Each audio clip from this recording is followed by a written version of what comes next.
Защо написах тази книга?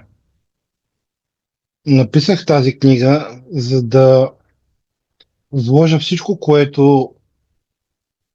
до което съм стигнал като осъзнаване в работата със себе си, с хората, с които съм работил през всичките тези години, и за да мога да помогна на други хора да излязат от тъмнината, която са убили себе си. Защото истината е, че всяка частичка от себе си, която сме отхвърляли от себе си, е нещото, което ние наричаме тъмнина, мрак, зло. И проекцията на злото в живота около нас е това, което ние не искаме да приемем вътре в себе си и за себе си. Там, където ние сме се отхвърляли. И това е най-големия затвор в нашия живот, а надзирателите там сме само ние. Тоест, всичко е в нашите ръце. Какъв живот ще живеем, как ще го живеем и дали ще стигнем изобщо до живеенето на живота. Или във вярването му, мисленето му. И в тази книга е събрано всичко, което ни разделя от живота. Целият механизъм. От момента на нашето раждане до момента на нашата смърт. Какво е егото? Какво е образа, който изграждаме? Какво е нашата същност? Какво е нашата сексуалност? Какво означава да ти представляват връзките в живота ни реално? Защо имаме нужда от тях и какво намираме в себе си в тях? Всичко това е в тази книга. Човешкият живот, събран от А до Я, със всеки един мотив, стимул и нуждата, която ни движи напред през нашия живот. И защо толкова е трудно, защо толкова боли, какво ни спира, какво ни пречи, просто да бъдем себе си и да се радваме на живота такъв какъвто е. И на това, което ние сме. Защото истината е, че ние няма как да бъдем нещо по-добро или по-различно от това, което сме. Истината е, че единствено можем да приемем себе си и реалността такава, каквато е. И това е състоянието в нас на любов. Реално това е книга за това как да достигнем до любовта в себе си. И какво ни разделя от това вътрешно състояние. Целият механизъм на вярванията, на света, който виждаме. Защо го виждаме такъв? Какво представлява света и защо няма човек, който реално да вижда света такъв какъв той е. Защо не трябва да си купувате тази книга? Не трябва да си я купувате, ако искате да оставите и да запазите образа, през който пречупвате света около вас. Не трябва да си я купувате, ако искате да запазите вярванията и моделите, които управляват живота ви. Не трябва да си я купувате, ако не сте готови да направите истинската крачка към себе си. Защото това не е нито лесна, нито безболезнена крачка. Защото крачката към нас е крачката, в която ние пускаме образите, вярванията, моделите на правилност и срещата с нашата вина. Това е нещо, което стои от всяка травма и от всяко отхвърляне на себе си. Това е мястото, в което ние се срамуваме от себе си и отказваме да се приемем такива, каквито сме. Това, че ние сме виновни пред някой, пред нещо или за нещо и сме неправилни. Това е собственото ни отхвърляне. Тази книга е едно пътешествие към нашата същност и към всеки един механизъм, който управлява нашата същност. Нуждата да виждаме света по определен начин и защо имаме тази нужда. Това е една наистина енциклопедия на човешката същност. Ще направя един кратък преглед на съдържанието на книгата, за да добиете по-ясна представа какво се съдържа вътре в нея. Всичко е свързано. Книгата е написана като една цяла, като един цял разказ за човешката същност Няма отделни статии, всичко е едно цяло и просто това е последователността, в която ние изграждаме себе си като характери, като образи, като личности, като това, което сме. В началото е въведението, разбира се, разликата между знание и осъзнаване, защо истината боли, защо повечето хора не искат свобода, въпреки че много им се вярва, че я искат. Част първа на книгата, съответно е създаването на човека и началото на съзнанието. Как се формира то, какво го формира и реално кога и как става първата среща с живота, защото тя не е след като се родим. Първата среща с живота става в момента на нашето зачеване. Има един много интересен факт там, който науката е установила преди преди не много далеч назад във времето. В момента на нашето зачеване има един момент, който се нарича цинкова искра, цинков проблясък. И реално в момента на оплождането на яйцеклетката се отделя огромно количество енергия и един миниатюрен ядрен взрив. Реално ние биваме създадени с искра. Искрата е на свързване на мъжкото и женското, което поражда новия живот. Не случайно това е нашата същност и тя е в основата на най-голямата ни връзка с живота и също така жертва на най-големите блокажи в нас, а именно нашата сексуалност. Глава втора е зараждането на нашето его. Какво представлява? Реално егото е една програма, която ние започваме да изграждаме в себе си, за да можем да влезем в живота и да оцелеем.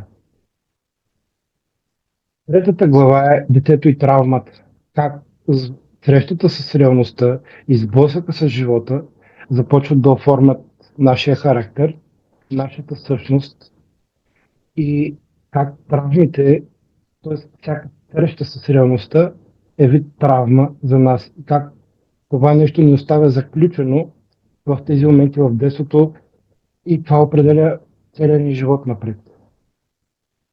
Четвърта глава е програмирането на подсъзнанието.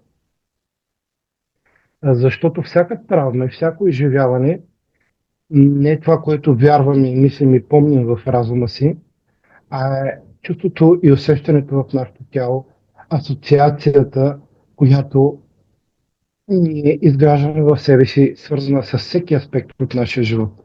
Тоест, ако ние изпитваме неистов ужас да застанем на ръба на една пропаст, може да четем, може да си обясняваме, може да знаем, че е безопасно и въпреки това, когато застанем на ръба на пропаста, всичко в нас ще се сгърчи и ние няма да бъдем в състояние с разума си да преодолеем ужаса, който тялото ни изпитва, защото подсъзнанието е нашето тяло.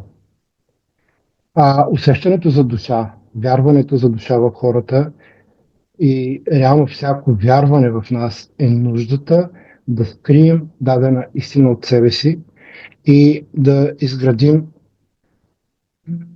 вярване, което да ни предпази от реалността, която е неприемлива за нас там.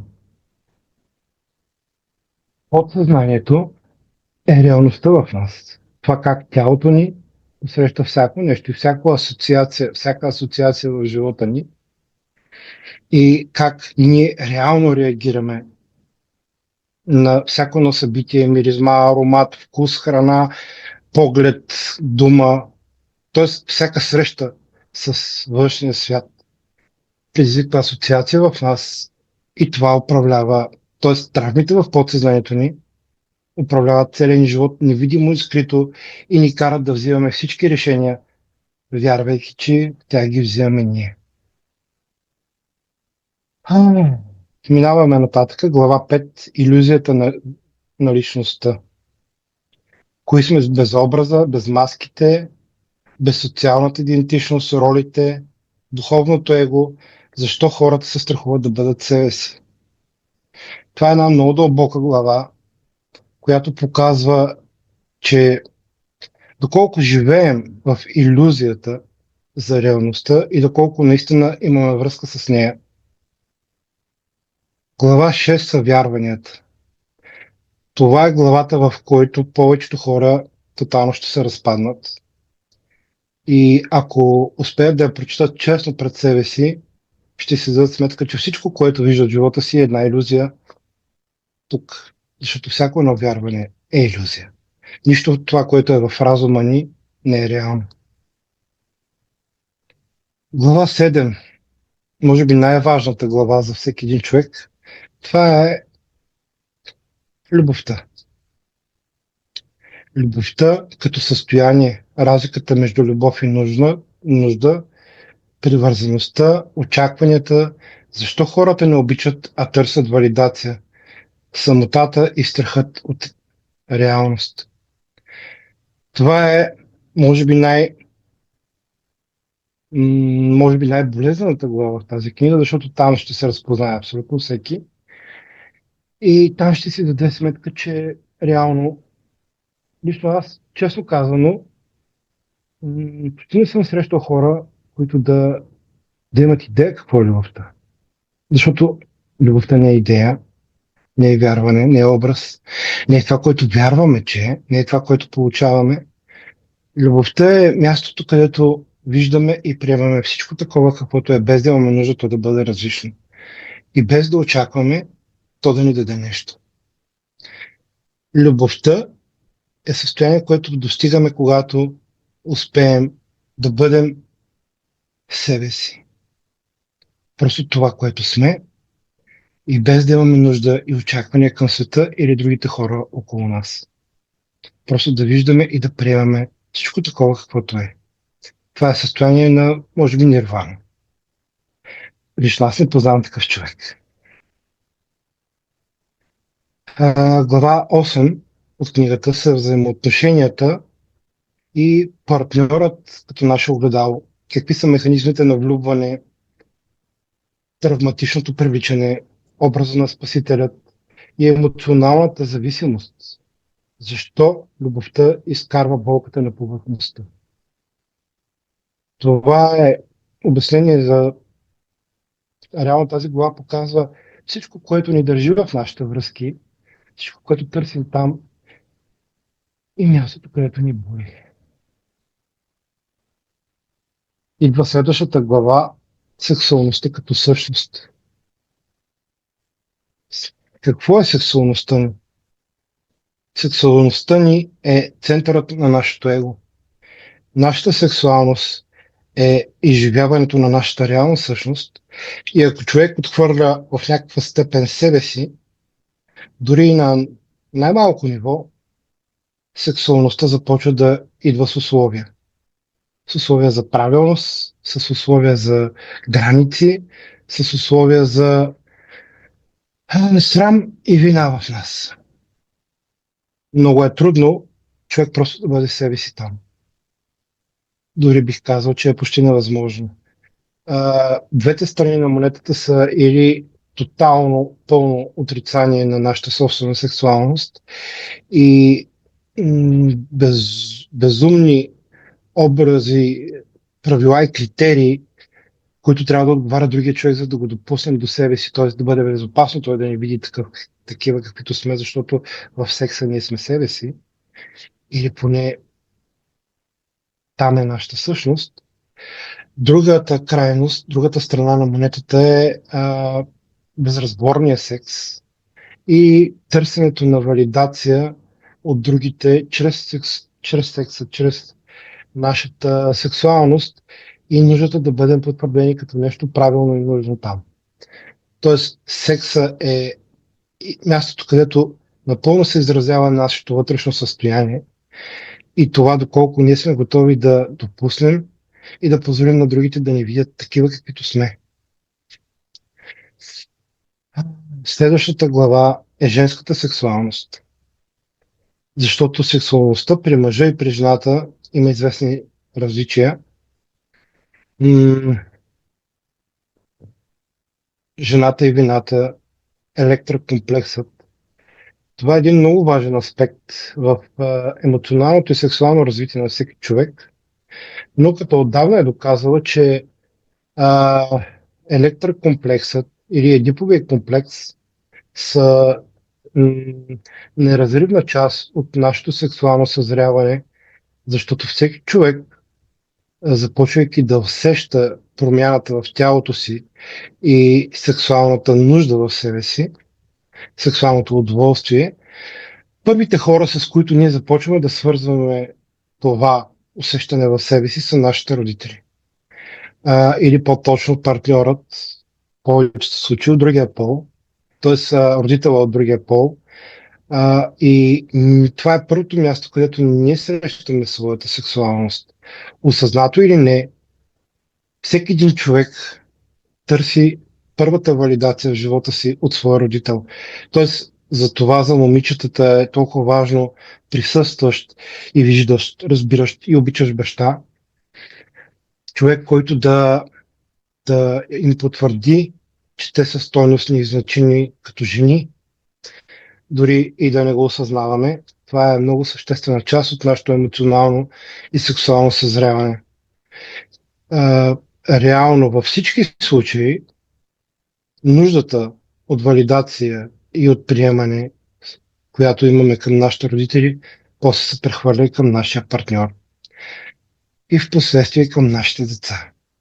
Дали го осъзнаваме или не, реално ние сме сексуални същества и сексуалността е в основата на нашата същност. Там човек изживява и среща себе си такъв какъвто е. Следващата глава е мъжът, мъжкото его, мъжкото достоинство, мъжката роля, ролята и образа на мъжа в живота, в семейството и силата като защита, потиснатата чувствителност, страхът от слабост и защо мъжът губи себе си. Къде се прекъсва връзката, защото образът в обществото за мъжът е толкова безмилостен към мъжката природа, там не се позволява емоционалност, чувственост, слабост. И ние, мъжете, желайки да запазим образът, който обществото ни казва, че е правилен, зачеркваме своите чувства, своята нежност, ранимост, своята същност, за да бъдем това, което другите очакват от нас. Следващата глава 12 е тантра. Какво реално представлява присъствието? Присъствието като същност, като среща със себе си, като отворено сърце в срещата си с другите хора, защото реално тантра е среща с самите себе си. Там ние не срещаме партньор, не срещаме друг човек, а срещаме себе си, такива каквито сме, с болката си, с страхът си, с вината си, с своя срам и с своята нужда от валидация.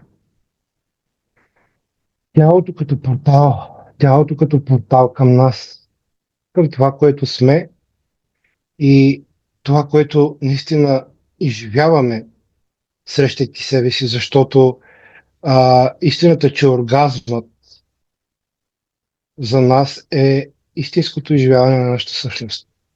И ако има блокажи, ако има болка, ако има отвърляне на себе си и срам, оргазмът може да се превърне в нещо много болезнено и трудно да срещнем в нашата сексуалност. Освобождаването на блокажите и срещата със същността. Това е в тази глава. Това са местата, които... Защото там наистина е път към нашата същност и хората тръгнали по този път, ако си позволят, въпреки болката и срама си да вървят по този път, живота им се променя. Имам клиенти, които идват от 2, от 3 години при мен, с които не правим Quantum Course метод. Работим единствено само чрез тантра. И тази среща с тях във времето ги е променило невероятно много. начина по който живеят, начина по който се радват на живота, начина по който си позволяват да бъдат себе си. Тантра е един прекрасен, но труден път към това да бъдем себе си. Следващата част 4, глава 13 е разпадът на иллюзията. И глава 13 е срещата с истината. Какво се случва, когато започнем да осъзнаваме как там образите, които държим, травмите си и травмите, които ни държат в образите, започват да се разпадат, загубата на идентичност и страхът от празнотата, смъртта на егото и психологическия срив, защото това е реално част от този път, защото егото е програма, то е нашия инстинкт за самосъхранение и се изисква много воля и смелост да позволиш образа, който си изградил, който те пази, който те прави правилен и чрез който ние получаваме валидация от другите хора, да го пуснем да се разпадне и да изгубим вярването за това, което сме.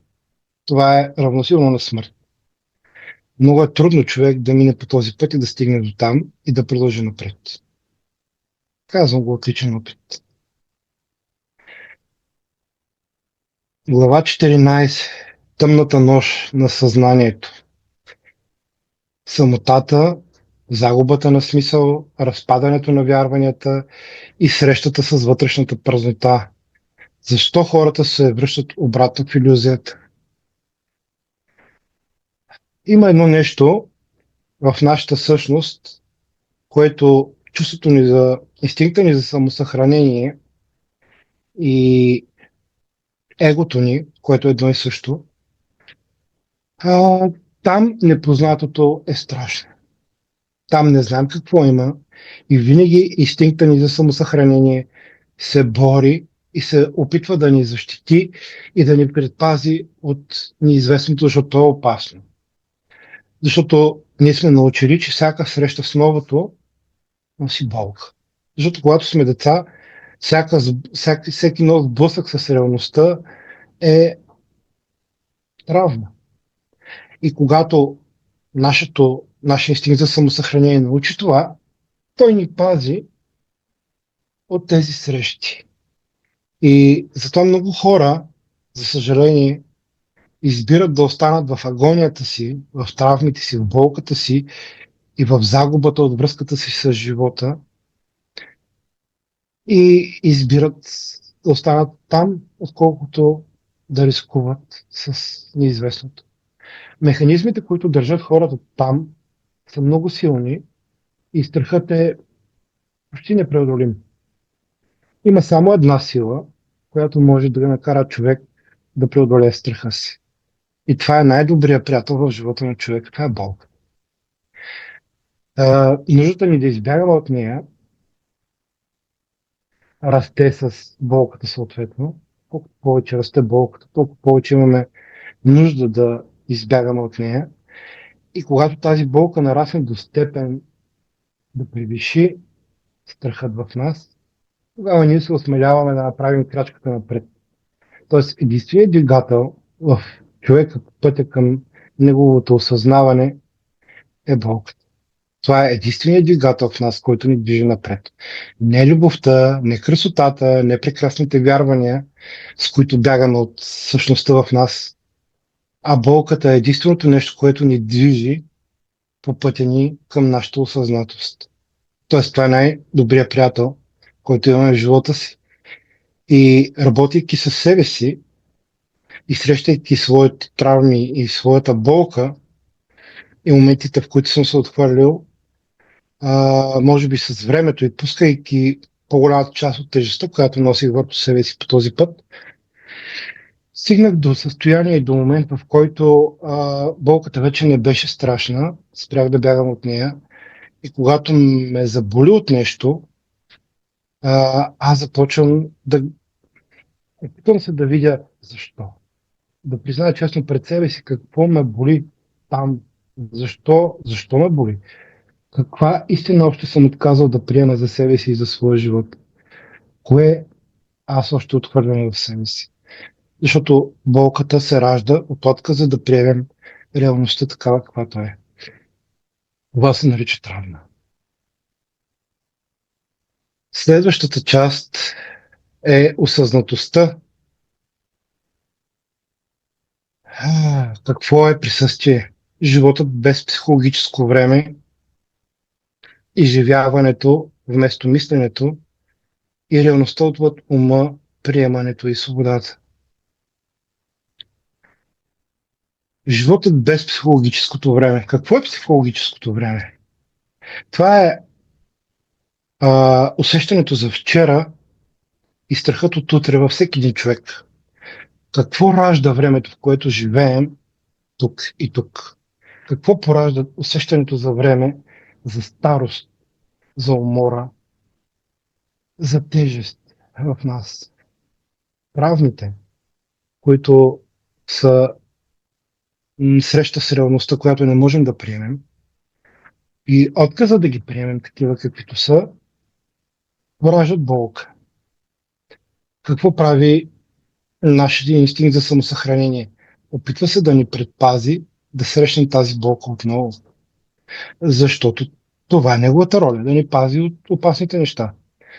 Когато има достатъчно страхове в нас, достатъчно болка, която нашия разум да ни пази, той започва да проектира тази реалност напред във времето.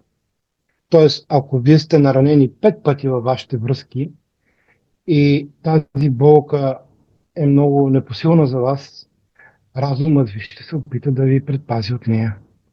Как?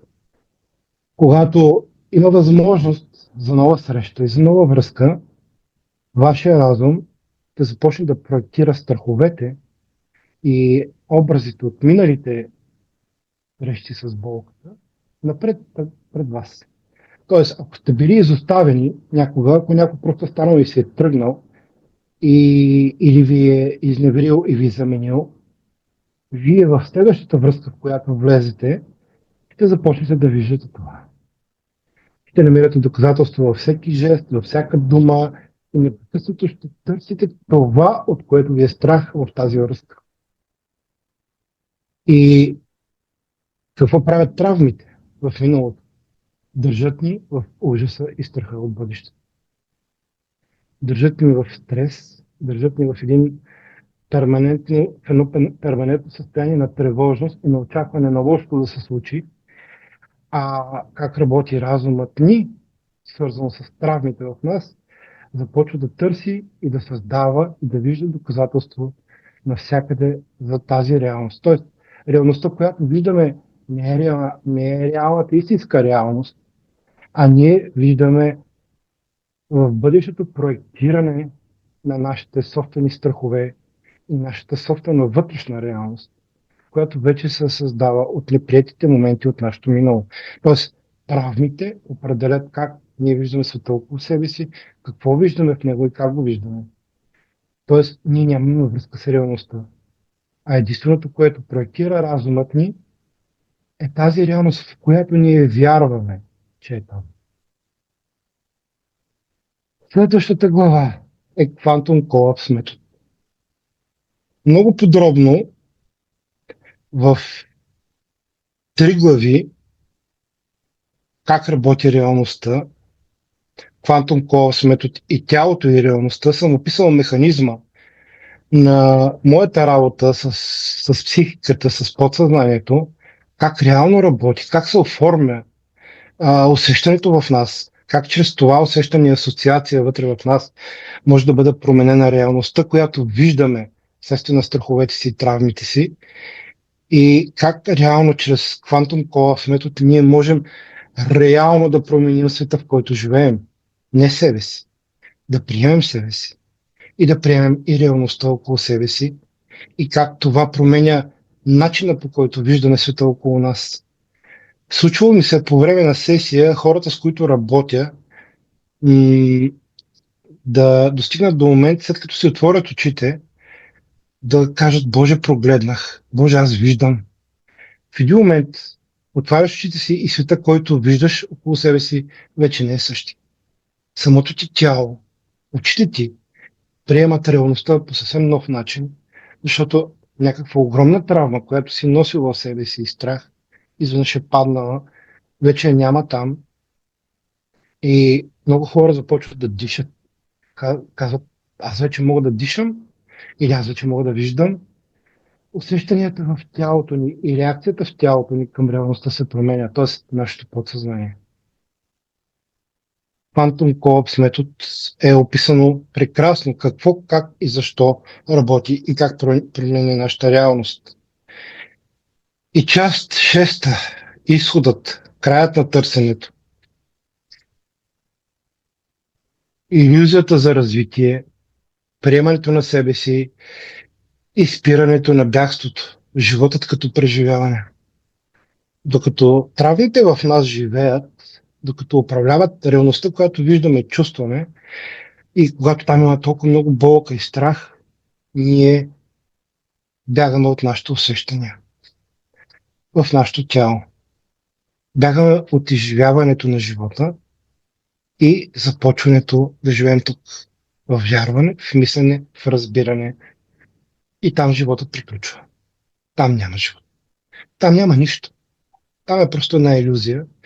И с огромна болка мога да кажа, че света, който виждам около себе си и хората и срещата ми с тях, че единици хора са тези, които реално живеят. Повечето просто съществуват и живеят в илюзиите си, в вярванията си, в главите си, в представите си. Но те не срещат живота тук. Не го изживяват. Не се срещат с него. Не преживяват нищо. Няма как да бъдат щастливи. Няма как да се чувстват свободни или просто да живеят в реалността.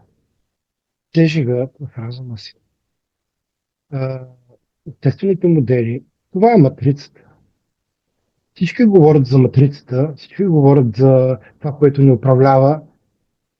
Има хиляди, стотици, хиляди, вероятно, теории на конспирацията, които проектират как някакви сили ни управляват, как човека живее в програми. Истината е, че тази програма, която живее, се нарича общество. Вярванията, представите, порядките в обществото, които ни казват какво, как и защо трябва да мислим, да чувстваме, кое е правилно и погрешно.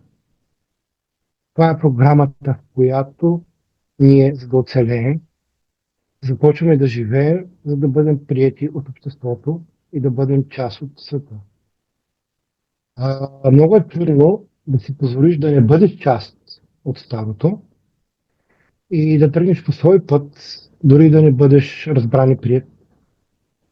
Много е трудно да си позволиш реално да бъдеш себе си и да живееш живота си, защото тогава ще бъдеш обвинен, че си зъл, неправилен, погрешен, неморален или всичко каквото можете да се сетите. Всеки един човек в егото си, в програмата си, ще намери във вас достатъчно причини да не ви хареса и да ви осъди. Защото вие сте там, където той няма смелост и сила да бъде. Живота започва, когато се осмелим да бъдем себе си. Когато независимо от всички хора покрай нас, ние изберем себе си.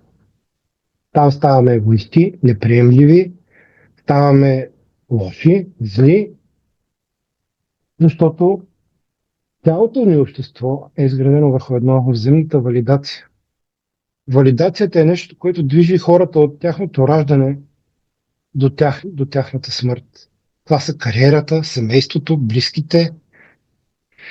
Всичко, което правим, всичко, което постигаме, е нуждата ни и опита ни да бъдем потвърдени от другите, че имаме място тук, че имаме стойност, че имаме значение.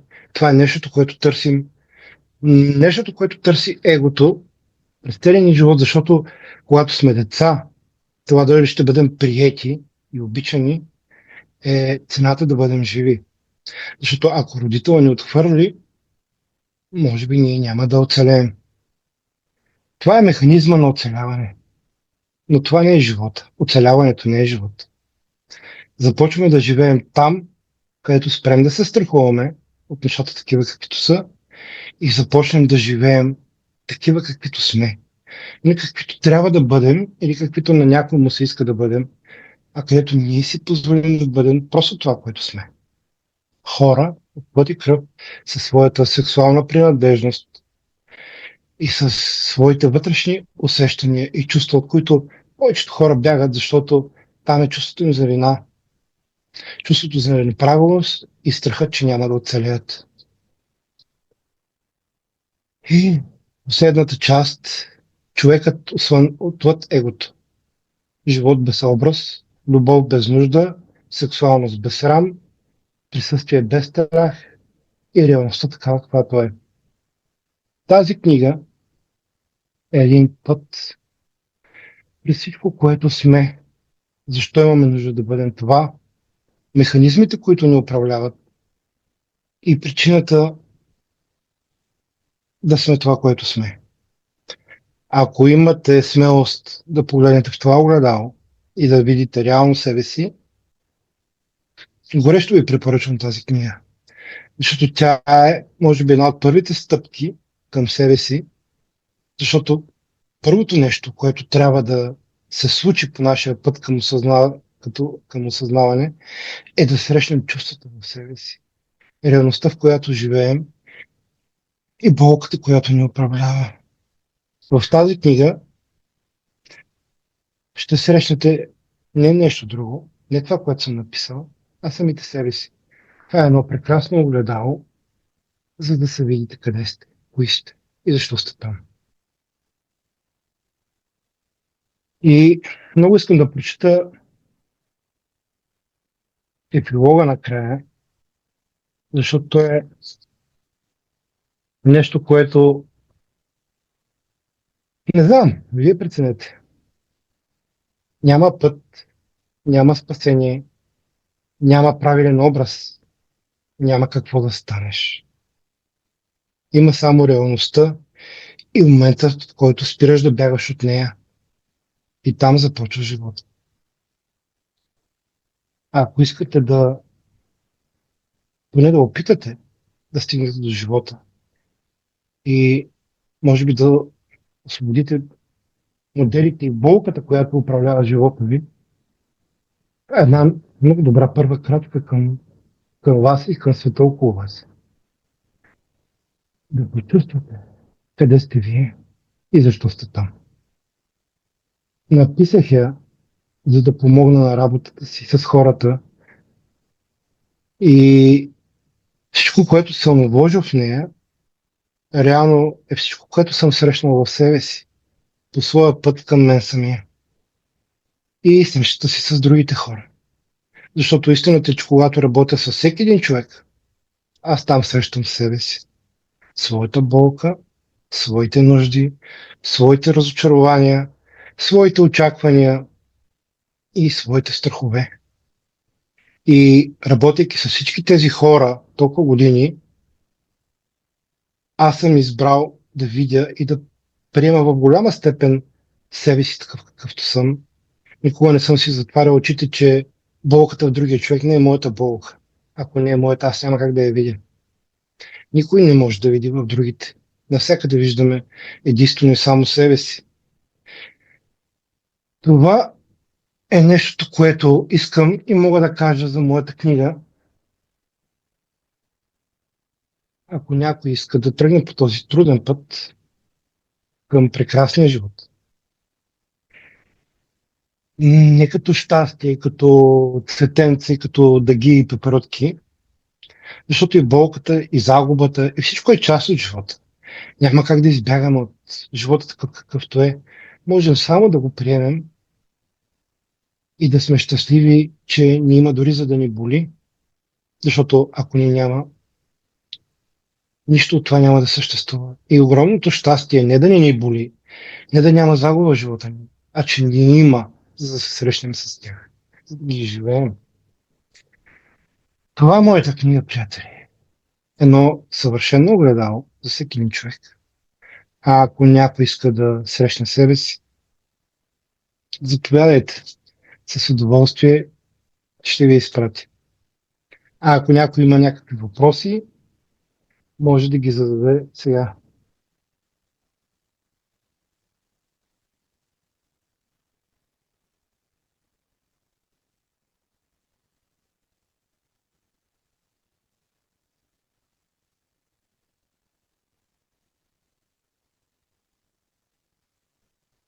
М? Явно няма въпроси. Хубава вечер и до нови срещи, приятели. Надявам се това, което съм ви споделил днес, ви накара да се замислите и да си дадете сметка какво наистина искате. Няма нищо задължително в този.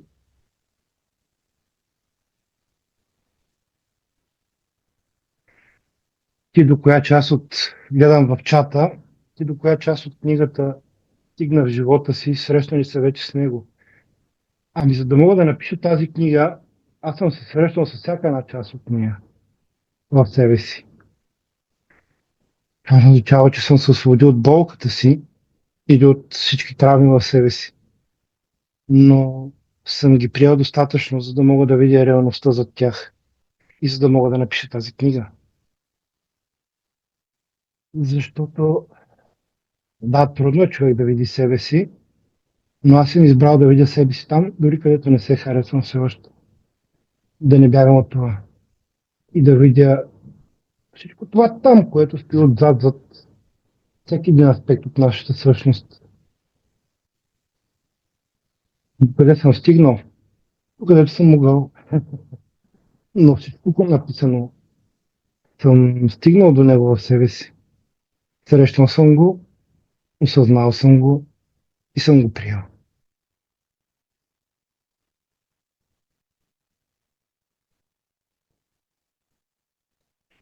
Много се надявам всичко това да помогне на някой от вас да направи крачката към себе си. Не да си купи книгата, не да дойде при мен на сесия, а да помогне на някой от вас да направи крачката към себе си, каквато и да е тя. Но а,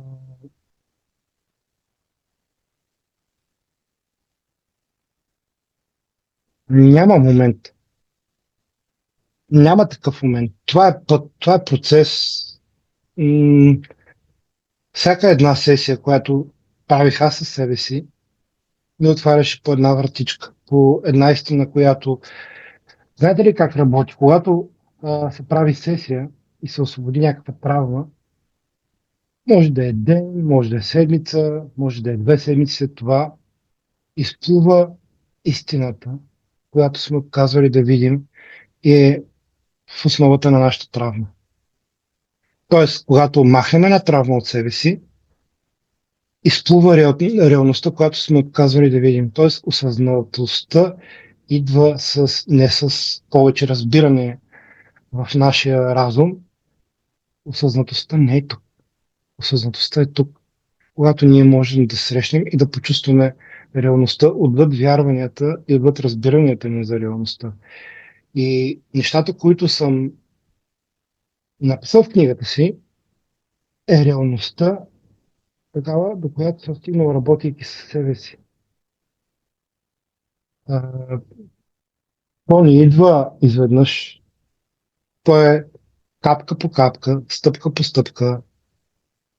Процесът е труден. Случва ми се, след като правя сесия със себе си, друг човек прави сесия с мен, разбира се. Човек сам не може да работи със себе си. Случва се после да вдигна 40 градуса температура половин час след това и да ме свали пневмония. Месец и половина, 6 антибиотика. Понякога освобождаването на някои травми и истините свързани, т.е. скрити зад тях, могат да ни свалят много жестоко. Т.е. товара, който сме задържали в себе си, понякога сваля имунната ни защита, буквално ние се разпадаме там. Това е част от процеса. Не е лесно, но ако питате мен, се заслужава.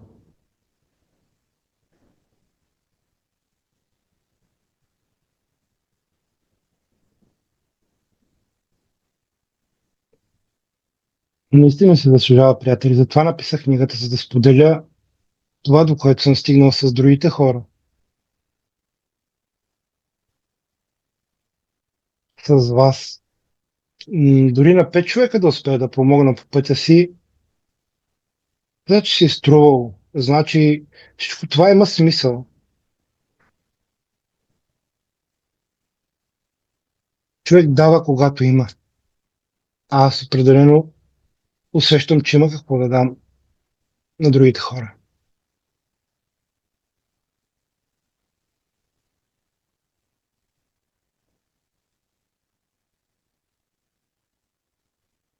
Много благодаря. Правя това, което е по силите ми. Не съм безгрешен, не съм и знаеш, и все можеш. Защото когато работя с другите хора, там има един лимит. Това е лимита, който всеки човек сам поставя на себе си, докъде може да стигне. Аз мога да искам и да мога да дам много, но въпросът е кой колко може да вземе.